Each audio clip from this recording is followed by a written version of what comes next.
You are Locked On Jets POSTCAST. Part of Locked On Sports New York on the Locked On Podcast Network. Your team every day. In what was an all too familiar sight for the New York Jets, they committed double-digit penalties. Their defense struggled. It took 3 quarters for the offense to find a rhythm, and the Jets are still winless in 2025, still searching for the first win of the Aaron Glenn era. Welcome into the postcast here, the Locked On Jets YouTube channel, the Locked On Jets podcast feed.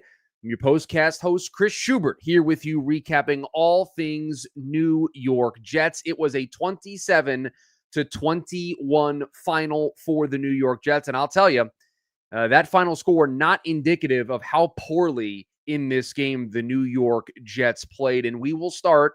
Aaron Glenn told us that this is not the same old Jets. Well, unfortunately for Aaron Glenn tonight, it looked like the same old Jets. This is what you'll be talking about. It's not just the losing that I think makes up the same old Jets moniker that gets thrown around. There are certain staples of the same old Jets, at least recently. I would say within the last maybe 5 to 7 years of this team being in the doldrums of the NFL. One of those major staples, the penalties. How about 13 penalties for 101 yards? Their penalty stats look more like Breece Hall's running numbers, or at least what you want Breece Hall's running numbers to look like. And they're just mistimed penalties. Then they committed a false start coming out of a timeout.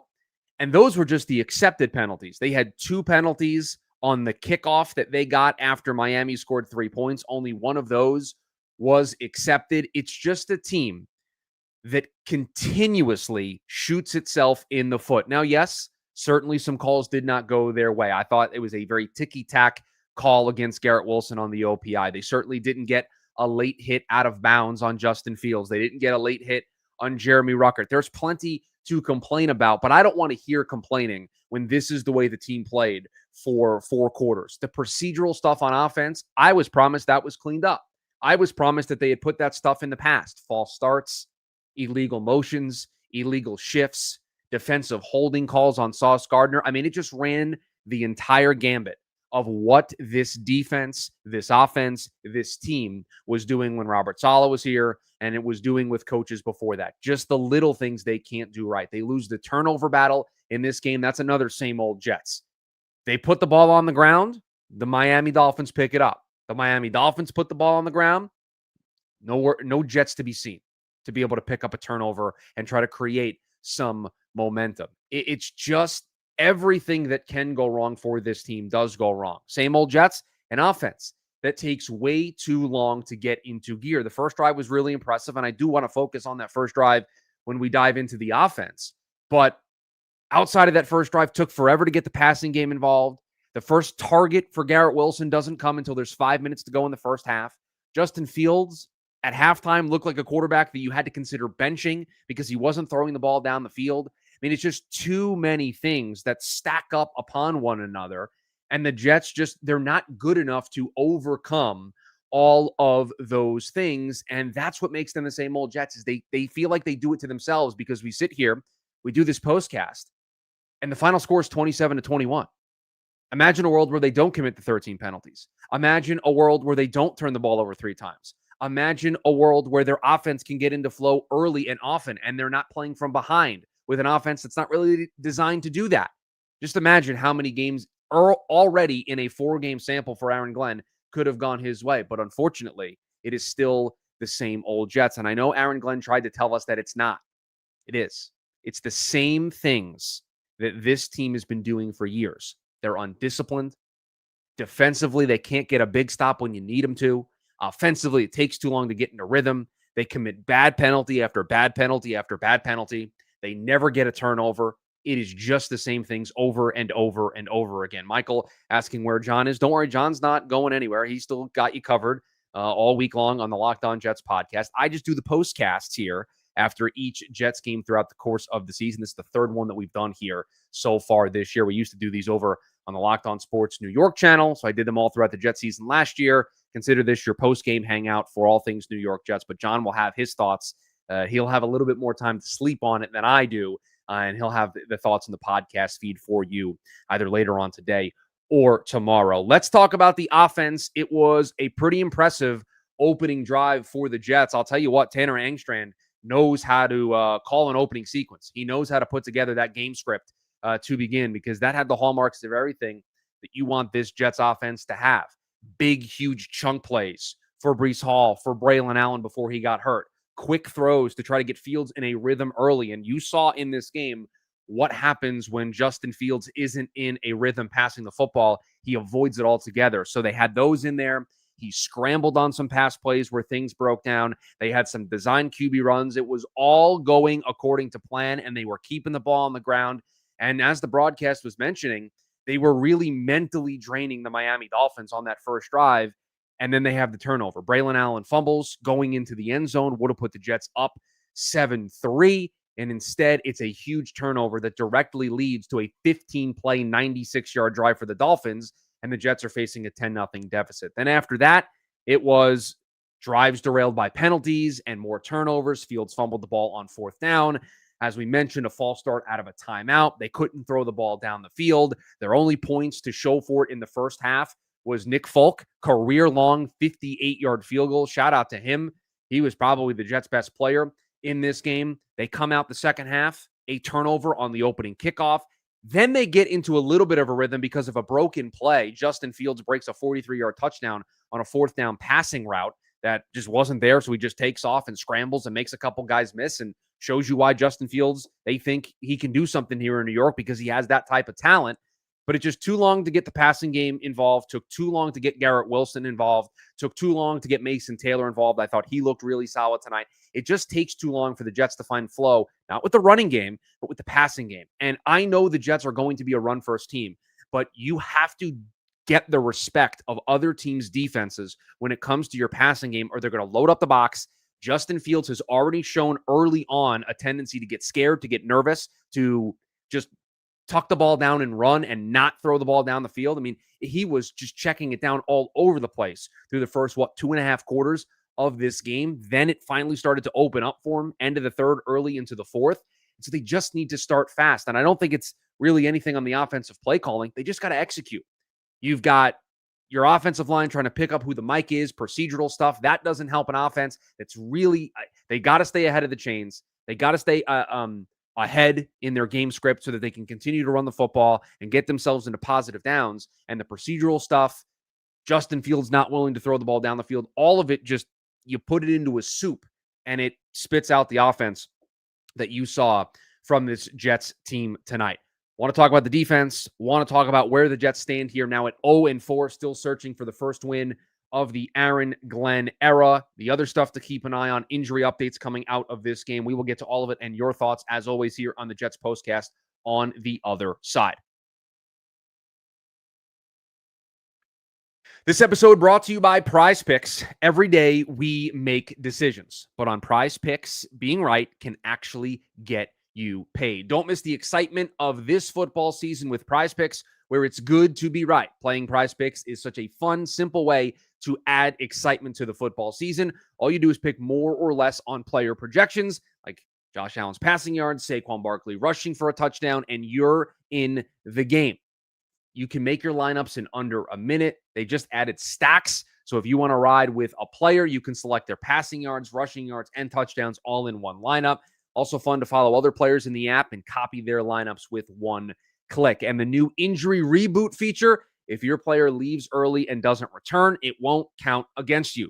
Download the Prize Picks app today and use code LOCKEDONNFL to get $50 in lineups after your first $5 lineup.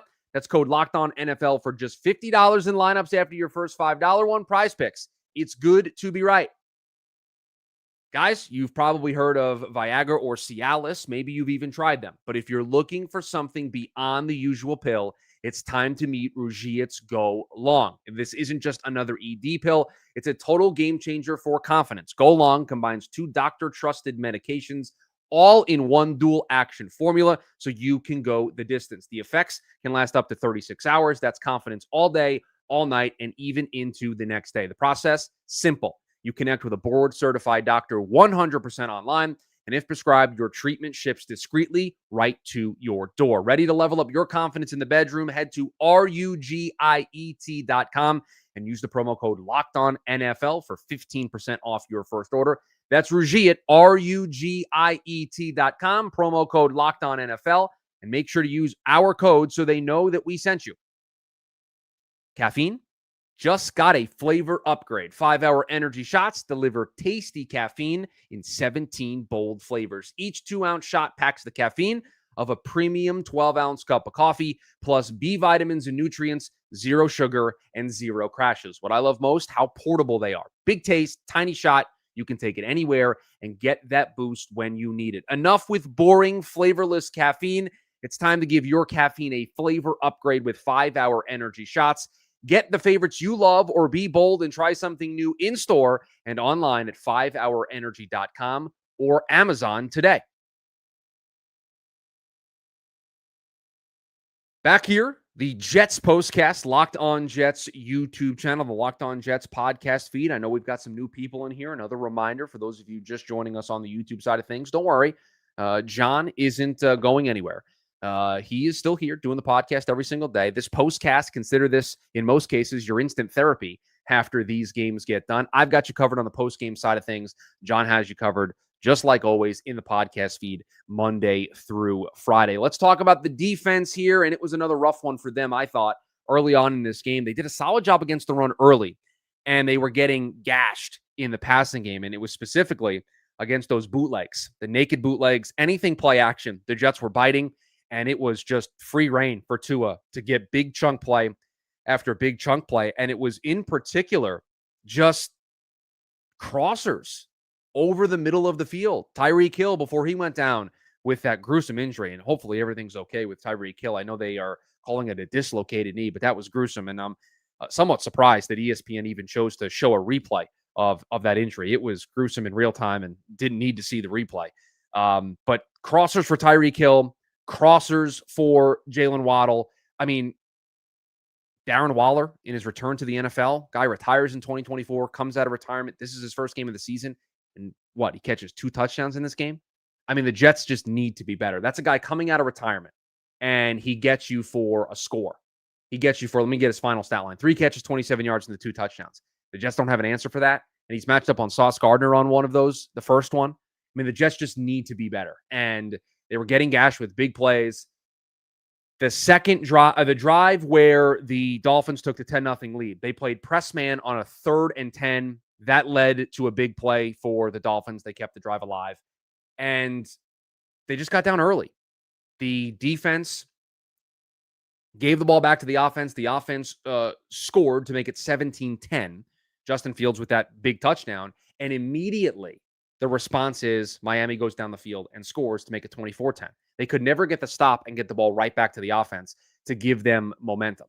And it's frustrating to watch a group that has supposedly this talent. And I know they didn't have Jermaine Johnson tonight, but Will McDonald, Quinnen Williams, Sauce Gardner, and it can just be frustrating to watch the same mistakes happen over and over and over again. Tackling out in space, penalties, right? They picked up a personal foul against Tua in this game. The coverage was really bad, and they played a lot of press man. Their zone coverages weren't very good. They just let those crossers have a lot of open space. And it just seems like there weren't those in-game adjustments because they got beat by the same stuff over and over and over again, and they never seemed to change what they were doing defensively. So a lot of questions for Steve Wilks and for Aaron Glenn.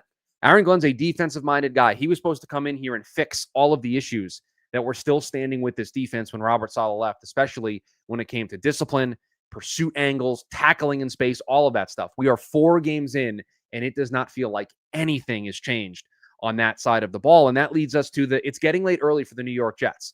I think there were some people, myself included, who thought this team could win 7-8 games and at least be relevant late in the season. And after 4 games, how can you feel that's the case? I'm sure there are some people out there that would try to convince you they should have won in week 1, could have made the comeback. They had the lead last week against Tampa. This game was only a 6-point game when it was all said and done. If they can just clean up the penalties, A couple of these results could have gone their way, but they didn't. And we've been saying that for how long now? Oh, if just this would have gone their way. Oh, if they would have just cleaned up this, or oh, if they would have just fixed that. We've been going on years and years and years of that. And at some point, you just have to take the team at face value. This team's just not good enough. And Aaron Glenn's still searching for his first win. Aaron Glenn's told us this isn't the same old Jets, that things are going to turn the corner. Tries to remind us that, ships turn slowly. This ship looks like it's not turning at all. That's at least the way that I feel about it. It doesn't look like it's turning at all, and they're still searching for their first win. And if they don't find a win in a hurry here, I think you're just going to lose any goodwill that the fan base still has for Aaron Glenn and what this team is trying to build here. You'll be given the benefit of the doubt as a new coach, but you have to show signs of improvement. And through 4 games, the Jets haven't done that. So it's Dallas up next. Perhaps they can show signs of improvement in that game. You certainly think with the way Dallas plays defensively, the offense should be able to look good. But just an unacceptable performance again here for this Jets team. The same stuff that was happening when Robert Saleh was here is happening here with Aaron Glenn.